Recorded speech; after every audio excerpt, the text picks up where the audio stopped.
platelet storage pool deficiency. And with that, it should be noted that it's really important that our blood does not clot, nor do we want to bleed. And that balance is called hemostasis. And we have found that patients with POTS often have some bleeding tendencies. And so I just wanted to show you essentially an image of platelets. And this is a peripheral blood smear where we've got some red cells here. This is by light microscopy. And this is an artificially colored scanning electron microscope with some red blood cells. Hopefully you can see the arrow on the screen. We have some white blood cells that look a little yellow here, but for the left panel, there are some very small dots. And these are in fact platelets. Well, we can't look inside of those with a light microscope. And at the top of the panel that's artificially colored, I'm pointing to a couple of platelets. They're called platelets because, in fact, they are disc-shaped. They look like plates. And normally, they're very small, circular, and when they become stimulated and activated, they cause some changes to the shape where you can see these little finger-like projections. So this is an important situation in terms of the platelet helping with coagulation so that we want to clot. When platelets have problems with function, oftentimes we will not have the appropriate clot and you'll have the tendency to bleed. We'll have an image here where I have a diagram that just shows that there are a number of different things that we can see with inside platelets. And on the right side, I have an electron microscopic image of a platelet that's been sectioned. And so hopefully you can see that there are a number of different dark image or objects within that. These are important, but not what's really important in terms of diagnosing storage pool deficiency. So what I do is I use the electron microscope and I prepare platelets on a small support film. This goes into the electron microscope. It's nothing more than a screen. And I look at platelets, and what you can see there are 6 small black dots. These are dense granules, otherwise known as delta granules. Now, there should be approximately 4 to 6 of these on average. And what we have found in patients with POTS, they have approximately 2.5 granules per platelet, so they do not have as many granules as they should, and that's called a storage pool deficiency. Well, what does that mean? Well, I'm sure that you can all recognize this patient with a bruise. It's normal to bruise. All of us bruise. And what is a signal that we would suspect that the platelets aren't working well is if you bruise really very easily. And when we did a previous study, we noticed that patients with POTS had easy bruising, as can be seen more than 65% of the patients we looked at, or they had a relative, maybe a parent or a sibling. Women often had heavy periods, and there's a bar here that's called epistaxis. That means nosebleeds. And so the common symptoms to determine if a patient or a person has a possible platelet disorder that would cause the platelet not to function properly would be frequent nosebleeds, very easy bruising in women, heavy menstrual bleeding or heavy periods, and then other histories, even bleeding of the gums with teeth brushing. A family history of bleeding is very important. Now, I don't expect that you should be able to read this because there are 3 types of major granules in platelets. The point is that we're looking at the center column, dense granules, and they have some chemicals, some biochemicals that are very important and have been implicated in the past in terms of possible causes for POTS. And that is what I have in bold and in red, serotonin. That is a chemical that's very important to drive smooth muscles in blood vessels in your legs, so that if you stand and you get dizzy, even faint, it might be due to the fact that you don't have enough serotonin to cause your blood vessels to constrict and cause the blood to be pumped so that it goes to the head properly. There are more than 400 chemicals that are stored in platelets. We're really only interested in these dense granules. And so when Dr. Grubb and I started doing some research, we published this paper. This is our very first paper. And we found that, in fact, there was a high incidence of platelet storage pool deficiency in POTS. One of the findings was that if you look at this graph, the black bars are for dense granules per platelet, and the red is for serotonin concentrations. We had a control group, and our normal number of dense granules was greater than 4. As I said earlier, between 4 to 6 granules per platelet. And they had then a number or a concentration of serotonin stored in those dense granules that was just an arbitrary unit. But if we looked at the patients with POTS, they had less numbers of dense granules. And since the serotonin is stored in the dense granules, they also had less serotonin. So we went further with that and recently evaluated patients that developed POTS post-COVID infection. And this is the paper that I believe stimulated all of your interest. We have essentially validated that earlier study that we did, but in this study, we added patients with essentially long hauler syndrome post-COVID, who also then were diagnosed by Dr. Grubb with POTS. And our findings there are very, very similar. So what we have on the far left, the black box, is essentially the number of dense granules with controls, just the identical number that we had in our previous study.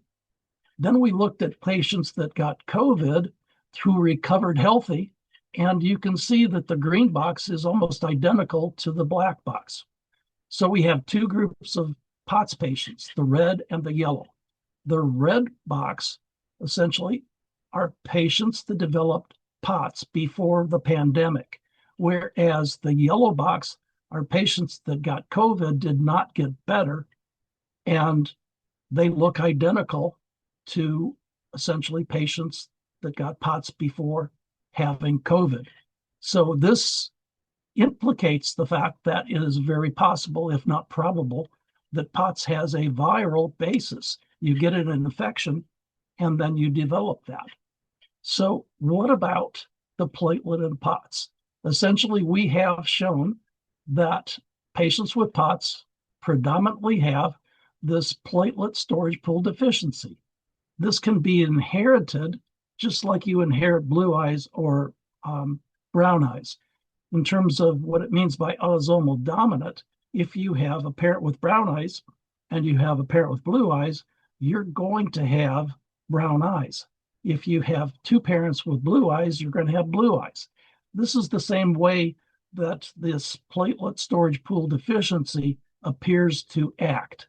Essentially, both parents will have genes that if you inherit those genes, one of those two genes from either parent, you're likely to have this storage pool deficiency of platelet. But we have also found that this can be induced or acquired, and we think it's probably acquired with a viral infection. So the question is, with POTS, are we demonstrating a symptom that is acquired rather than inherited? So we found that a majority of POTS patients have this storage pool deficiency. We've also done some work where we have identified that patients with POTS have autoantibodies. And if, in fact, patients that have autoantibodies existing, that means that they have an inflammatory state that is going on and on and on and does not get turned off.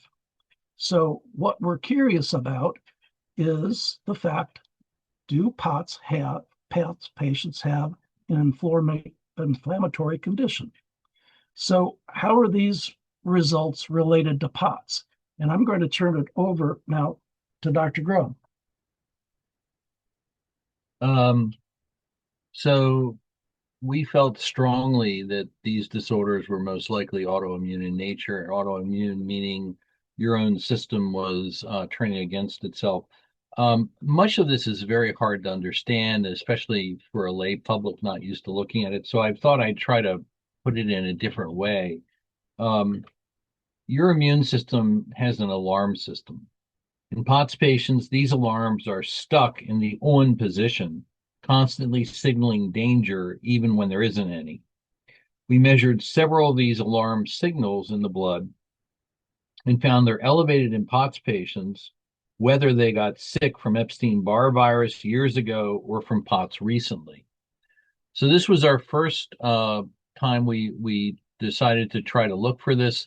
And what we found when we looked at a group of POTS patients before the pandemic is that it okay is that a number of things were present. One, that the platelets were playing, we thought they were playing a large role in inflammation.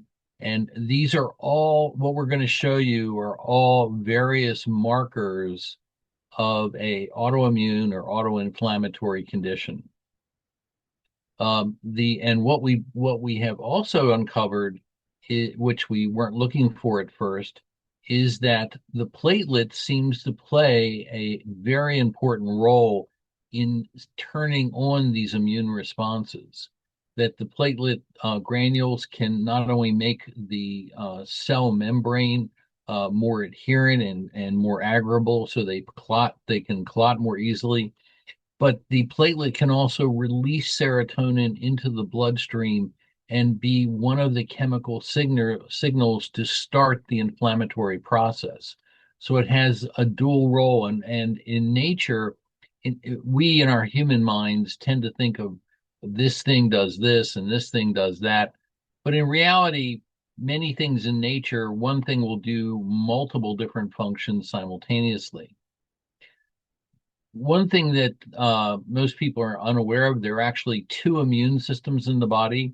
The first one we discovered is called adaptive immunity, and it uses T cells and B cells that are collectively known as killer cells and antibodies to work.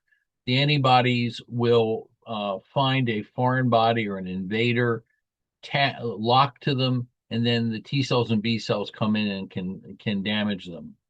But about 20 years ago, it was learned there was a whole other immune system. And this immune system is called innate immunity. It was actually first discovered in fish. And it has eosinophils, mast cells, basophils, and a group of compounds called interleukins. And these are proteins that, again, help signal the inflammatory process. So when you get an infection, you with whatever organism it is, the first thing that happens is the innate immune system rushes to your defense and begins the inflammation process. And then that inflammation process stimulates immunity. And so your adaptive immune system then makes antibodies against whatever that invader is. However, the system can turn against you.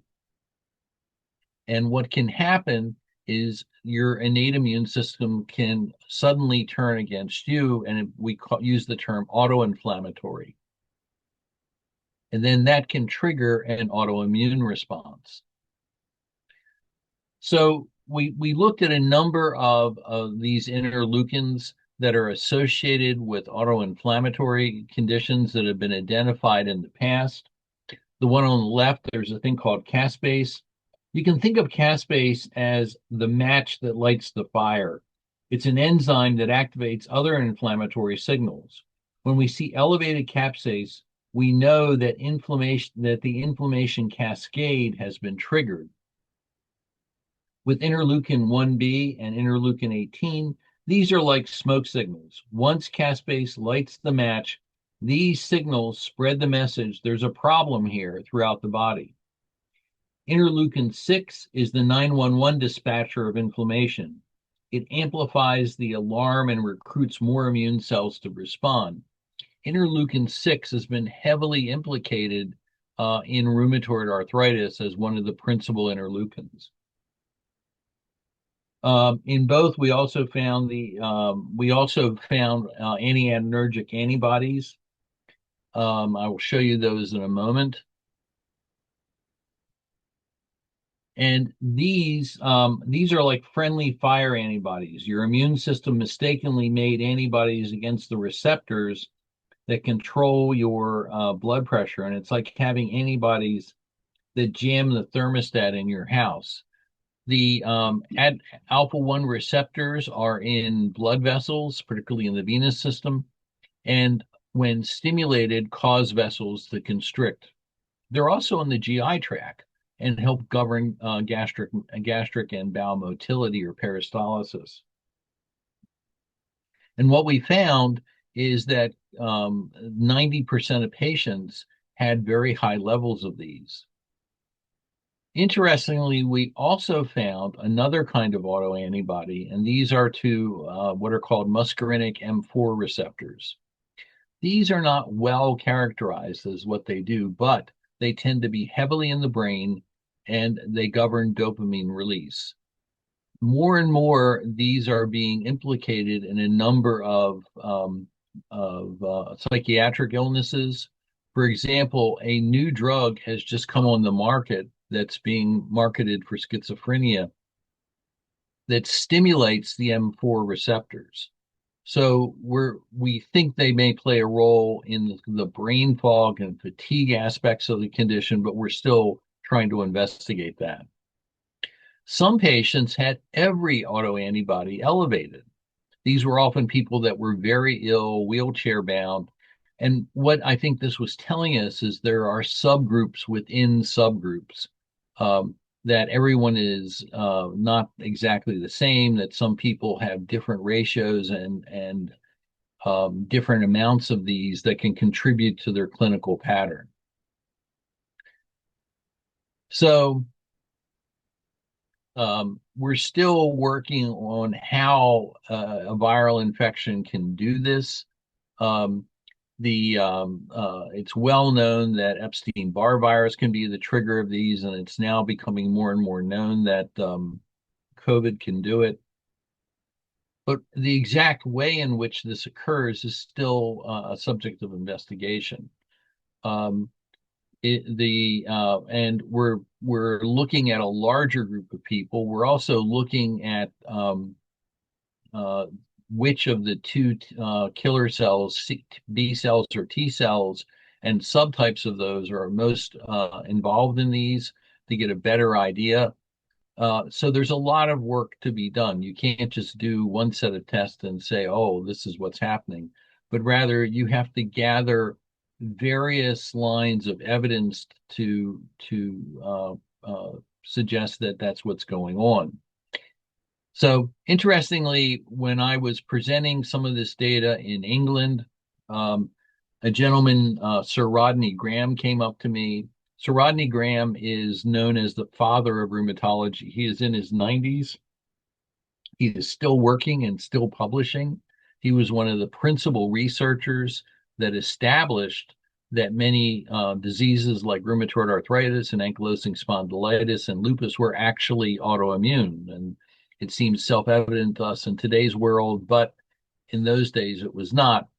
And he said to me, what I hear you saying and the arguments you're having are the exact same ones that we had 30 years ago. And he said, but the difference is you'll probably get better answers quicker because you have better technology, and you also have the example of rheumatology to follow in going through this. So this has been an exciting chapter in my career, and I think that we're gradually honing down on pretty much irrefutable evidence that POTS and post-COVID POTS probably are the exact same illness, and that these are almost certainly auto-inflammatory and autoimmune in nature. So thank you for your attention. Great. Thank you so much for all of that great information. As a patient myself, I really appreciate the way that you guys organized your information that was easy to be digested and to understand, no matter kind of what level you are of your familiarity with science. So really appreciate that. And you're getting some great questions in the chat. Let me scroll back up to the top here.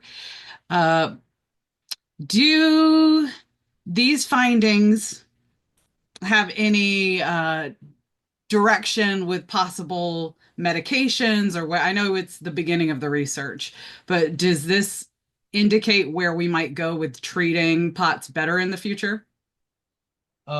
Yes, because the next logical step is in the most refractory people, we will be beginning to treat them the same way as rheumatology does. And indeed, looking at, direction and how to go, as I said, rheumatology's been doing this for 30 something years. They're pretty good at it. And I looked and said, why reinvent the wheel? The more we learn, the closer these look to rheumatologic disorders, rheumatoid arthritis in particular. And let's just follow the same sequence that they've already shown is effective. In addition, if this is going to be able to use, we're going to have to find practical therapies. We can't be trying to treat people with medications that are $10,000 a dose, because it's just not going to happen. So we're trying to start with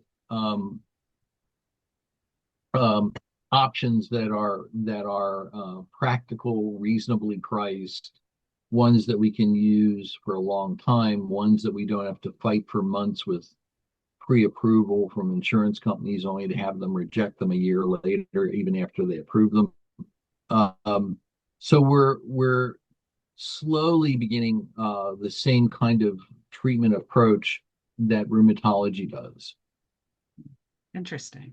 One other thing that I'll add to that is that the next paper that we will be publishing, Dr. Grubb shared with you interleukins, and we've looked at a number of those, and rheumatoid arthritis is right between autoinflammation and autoimmune. So an autoimmune disease is something like lupus.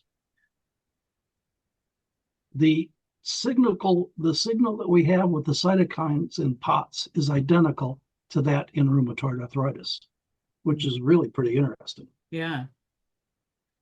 That's very interesting. Juvenile rheumatoid arthritis is principally an autoinflammatory disease. So the two conditions are somewhat different. But indeed, it looks more and more similar. And for example, there's a medication currently being used called Kevzara, which is a targeted interleukin-6 inhibitor. So we're hopeful that as the research continues, that we'll be able to better identify targets for these newer biologic agents and begin to try to experiment with using them in the otherwise refractory patient population. Mm-hmm. Interesting. Several people had questions about serotonin. So this research you're doing on serotonin, do you have thoughts on what that means for patients who are currently on a SSRI or SSRN, and how that's affecting the serotonin levels within their bodies? Sure. The platelet granules, the dense granules, store 99% of all the serotonin in the circulation, independent of that in the brain. So an SSRI inhibits the platelet from storing that serotonin and makes the serotonin more available in the circulation. That's the simple answer to that question. Mm-hmm. And so the point is that if we have patients with POTS, they have lower levels of serotonin. And of course, the serotonin, as Dr. Grubb said, it will stimulate the peripheral vasculature to constrict blood vessels so that you can move the blood from your extremities towards your core and towards your brain. So if you're starting with a situation where you have lower stores of serotonin than normal, if you give an SSRI, you're going to make more of that serotonin available. Otherwise, it would be stored in the platelet. Okay. Great. Let's see. Next question is, would it be common for someone who's a patient with POTS and has storage pool deficiency to have high platelets on their labs? So would that show up in the lab work? Well, there's a wide range of what's considered normal numbers of platelets. And it depends upon the laboratory. For our laboratory, we consider 100,000 to 450,000 platelets is a normal range, and that's per milliliter. I would say that most of the time when I evaluate blood, the average number of platelets falls within the range of about 200 to 250,000 platelets. So having more platelets is very rare in my experience. So I don't know how to address that question other than that. Yeah. My guess is that's a patient at home trying to figure out, how do I see if this is happening to me, and trying to access their old labs to refer to that. Can something like an EBV infection, Epstein-Barr, lead to the development of POTS only immediately post-infection, or can there be a delayed onset where it's a few years later where you're seeing patients start to develop those symptoms? It's usually relatively soon, but Epstein-Barr, you have to realize, never leaves the body. It's always there, and it can be at times reactivated by other stimuli and things. There was some feeling, some of the research has suggested that COVID infections reactivate Epstein-Barr viruses. Mm-hmm. So the theoretically, yes, but again, this is still something we're trying to figure out. Right. There are also several patients that are talking about being evaluated for von Willebrand's disease, and curious if maybe platelet storage pool deficiency and von Willebrand's are distinct syndromes, or do you think maybe they have these overlapping symptoms that you're seeing in your research? Overlapping symptoms. Absolutely. They're identical presentation and symptoms, but they're very, very different. And so the problem with von Willebrand's disease has to do with receptors on the platelet that react with collagen that have other types of substances coated. And so patients bleed because they don't have sufficient receptors on the platelet surface, whereas storage pool deficiency has to do with the storage of biochemicals in the granules that help the platelet orchestrate clotting. But in either condition, both von Willebrand's and storage pool deficiency present identically. Easy nosebleeds, easy bruising, teeth brushing, bleeding of the gums.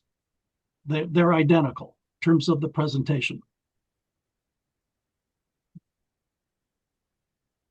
There's also a lot of questions about all these overlapping symptoms. You know, for many patients, they might be dealing with Ehlers-Danlos syndrome or mast cell issues, and they're wanting to know, like, what's what. And I think part of the answer is we're still trying to figure that out. I don't know if you would agree with that, but that there is a whole lot of overlap, and they're kind of curious, what are you seeing in your research for patients who have multiple conditions? I mean, the part of the reason that we went looking to see if there was an autoinflammatory or a component or an involvement of the innate immune system is mast cells are a principal component of inflammatory responses, as are eosinophils. In our pediatric population, it's not uncommon for children to have eosinophilic esophagitis or gastritis. Um, so both mast cells, eosinophils, they're all part of this. And so if your innate immune system is turning against you, there's certainly going to be mast cell involvement in it. Mhm. And I think the mast cell activation represents that autoinflammatory, a component of that autoinflammatory response. Next question is about bleeding specifically. So in the slide where you showed all the different kind of symptoms that you would have with this, if someone is having easy bruising, but they're not having heavy menstrual bleeding, does that kind of rule out this issue, or could you have one of those symptoms without having everything on the list? Oh, you can have just a few of those symptoms. Those are the most common. I personally have the disorder myself, and I use myself as a positive control. And I didn't know that I had the disorder because I didn't have any of the symptoms. Only when I tested myself as a control did I find out that I had the disorder. So now I use myself as the opposite type of control. It's a positive control instead of a negative control.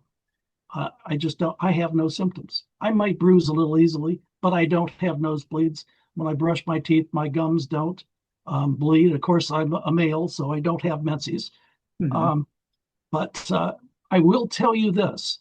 I do know that my sister and that my mother and that my niece all had heavy menstrual bleeding.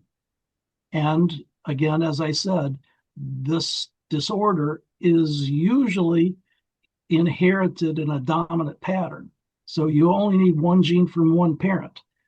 So there is definitely a history in my family with symptoms. Um, I don't have symptoms. That's so interesting. I can only imagine your surprise when you found that out. I was very surprised. Yeah. Several people are wondering, what does this mean for the future? Like, could transfusions be an option that helps patients in the future, or do you have any thoughts on transfusion?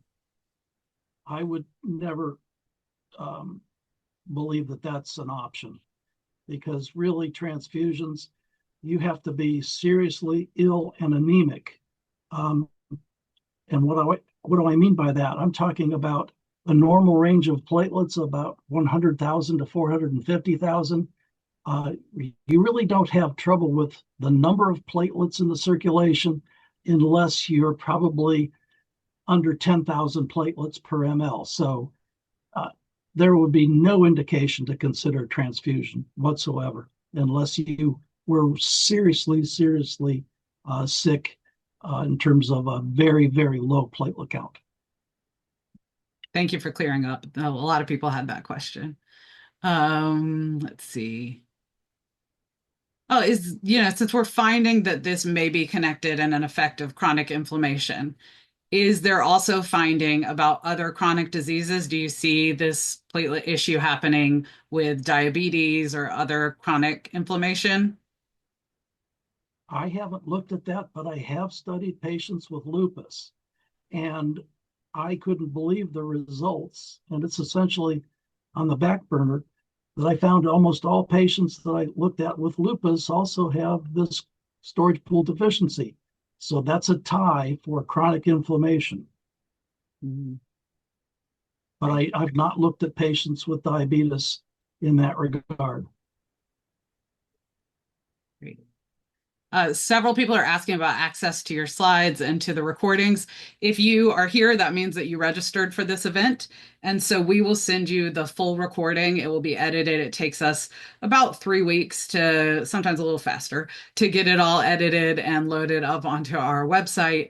And so then we will send out a link through email to make sure you've got access to all the recordings and you'll be able to go through it and kind of pause on any screen you'd like to look at.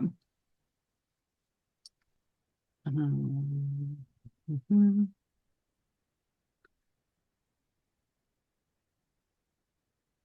Could this cause ANAs to test negative, yet a person still has all of the symptoms of lupus or RA? I'm not sure I follow that Be question. connected to that. Yeah. And uh, Oh, I think the real question people are trying, because a couple of people have asked this, is would blood test like this be a better way to diagnose POTS versus a tilt table test? I think that's premature. We don't understand this enough to even think about that. The tilt table test, and I'm sure the Dr. Grubb would confirm this, is preferred way to diagnose because there are a lot of things that will cause a platelet storage pool deficiency. One, I don't have POTS, but I have the disorder. Mm-hmm. So I just don't think that that would be a reasonable idea. I see it as becoming another piece. I mean, if you look at how rheumatology approaches individuals with rheumatoid arthritis, they and my wife developed rheumatoid arthritis. They took a history, did a very careful physical exam, obtained blood for antibody levels. One of the antibodies was positive, but then they also did X-rays of her joints, and things that blended together. So I think this will complement rather than replace some of the testing we do. Yeah. What it does do is explains some symptoms that are unexplained. Mm-hmm. So there's an individual in our department. I'll walk into her office from time to time, and she'll have a bloody nose, Uh-huh. and she has POTS. Her daughter, I believe Dr. Grubb just saw her recently. She fainted when she was standing in line at a Chipotle. And I had already looked at her blood, and she has a storage pool deficiency, and she's got POTS. So it's a very interesting finding. Yeah. I think one of the things this helps, I mean, from the beginning, we thought POTS was a multi-system diffuse condition and affecting many different systems with a whole bunch of symptoms. However, those of us in the beginning made the conscious choice to focus on heart rate and blood pressure because we needed something that at that time, which is more than 30 years ago, that were hard measurements that could be easily reproduced to convince the world that we were dealing with a real entity and give us some validity. And indeed, that worked. But I think that very same approach now is getting in the way. And these are, and it's getting in the way of seeing these as diffuse inflammatory states. If you think about rheumatoid arthritis, there's a movement in the field to rename it rheumatoid disease. And the reason is it's called rheumatoid arthritis because 100 years ago, all doctors could see were the people's joints. Your real problems in rheumatoid arthritis is that it'll wreck your lungs, it'll wreck your heart, and wreck your kidneys. And they couldn't see that then. And part of the reason they so aggressively treat it is to try to prevent damage to those other organs, not just the joints. So we're having some of the same issues that they did in their research and development. But one of the late David Robertson, who was one of the pioneers in the field and a true gentleman, wrote an editorial that was entitled "Beyond POTS." That we adopted this terminology and this idea, at a certain time and a certain level of knowledge, but kind of we almost have to move beyond it. And I think this research helps demonstrate that and demonstrate that it's the much more diffuse inflammatory condition. Mm-hmm. Yeah, I think as a patient, it's a really exciting time for research and to see where we're going with things. I know there's probably a lot of people that are in a similar situation as me, where maybe they've gotten a little bit more stable over the years. So those things that you would look for on the tilt table test are getting more predictable, more stable, but they're still having these other symptoms that they haven't found a way to address. So I think it's always nice when we've got some more quantifiable things that we can prove, yeah, there's all these issues in the multiple systems across the body like that. A lot of patients are very excited about the research. They're trying to figure out, how can I help you out? Can I take something to my doctor to be a part of this? Is there testing I need to have done now so that you can use me in your research? And I know you would love to have everyone involved, but kind of what is the next step, and is there a way that patients can get more involved with this? Well, right now, we are talking about we need a laboratory technician.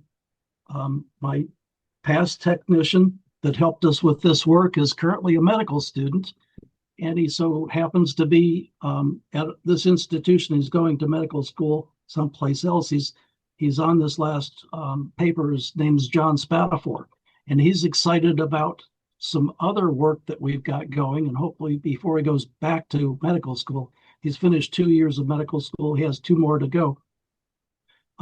We're hoping that he can help us generate some more data. And I would be remiss not to state that a lot of this work was supported by a research grant that was given to us by Dysautonomia International. So I definitely want to recognize that it took some money, and your organization provided us with the grant. But right now, what we have to do is to hire some people so that we can do the lab work. Then we want to start to recruit some more individuals. What would be nice is to reach out to some of the POTS patients that were previously studied in our paper so that we can take a look at their situation 5 years after we started to recruit them. It is unfortunately 5 years now since we started that study. And we'd like to see if they're getting better in terms of their profile of biochemicals in the blood. So we're headed towards that, and hopefully we can start recruiting within the next couple of months. Let me put it in a very simplistic way, given my construction worker background. This stuff ain't cheap. I've been doing clinical research for 37 years, and this has cost more than the previous 30 some years combined. And the prices of things keep going up, and the cost of reagents, and indeed the kind of things that we want to look at to continue are very expensive. And it's not a time when research money comes easily. So individuals can also help support our research. We have a research foundation account. Anything can help us, achieve these goals, because again, this is very expensive research, and we can't do it if we can't fund it. Just to give you a dollar amount for an idea, our next publication is going to be about these interleukins and what are known as cytokines in the blood. And we purchased from a company some custom kits to measure the amounts of these different chemicals in the blood. And we were going to look at about 46 different chemicals. And the kits cost us over $30,000. And when we got the results back, we realized it didn't work. So that was $30,000 down the drain. And then we had to go and use another company that we had previously, and that cost an additional $12,000 to look at 14 different chemicals. So all in all, we spend almost $50,000 to come up with a limited number of reliable values. And they may sound that's the norm in basic science research, that kind of thing occurs. And my son was at the National Institutes of Health for a while, and I went to visit him one time, and I was telling him about this, and he just said, "That's nothing. You should see what happens to us. I mean, we'll blow like $500,000 in an afternoon because something didn't go right." So it's a different world, and it's just the way it is. Yeah. And that actually ties in perfectly to part of what makes this time of the year special at Dysautonomia International is that we've got our end of the year matching holiday grant going on right now. So if you are somebody at home who has wanted to contribute to research and wants their buck to stretch a little bit further, right now we have all of our donations will be doubled until December 31st, up to $400,000. So it's a great time to donate. You can do that at curedis.org. I'll also drop that in the chat. And you can find that on our website as well. But an exciting time to make your money really help with research right now, because it is very expensive and it's a long process. I know if you're watching this at home, it can feel frustrating because, oh, well, this is how many years will it take to get this research? But that's just how it works. It's a slow process. Be excited about what we're learning tonight. I know there's not something for you to take home and do today, but that's how research works. You're going to learn a little bit more every time about kind of where we're headed, what we're learning, and how that can impact your lives more. I think the last kind of question we have in here, there are a lot of questions actually. Thank you for all of your great questions in the chat, but a lot of people are asking about this. So if POTS is autoimmune, very interesting concept. That would also impact how we treat POTS? And are there things that patients should be doing at home now to start working on their autoimmunity and rebuilding that kind of anti-inflammatory system?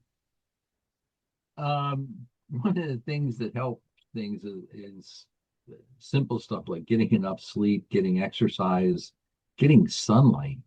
For some of them, and the sunlight can worsen skin in some people, but a lot of other people, just a healthier living style can help modulate some of it.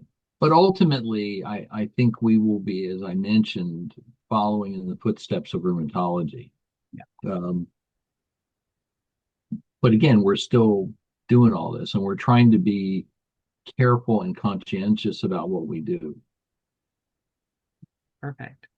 Well, we are getting close to 7 o'clock, so we want to respect your time. Thank you, doctors, so much for everything that you've presented tonight.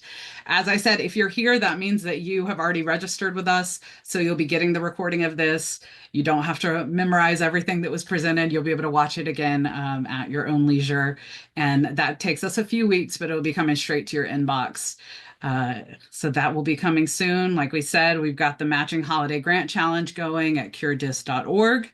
And yeah, if you would like to fund more research like this or future fellowships, as we were announcing at the beginning of the night, then that is a great way to send your money to curedis.org, and we will make sure that it goes towards research. So thank you guys so much for being here tonight. Thank you, everybody at home. We hope you have a happy holiday season, and we'll have some new research coming at you in the new year, some more webinars that we'll be announcing shortly on some research updates for the new year.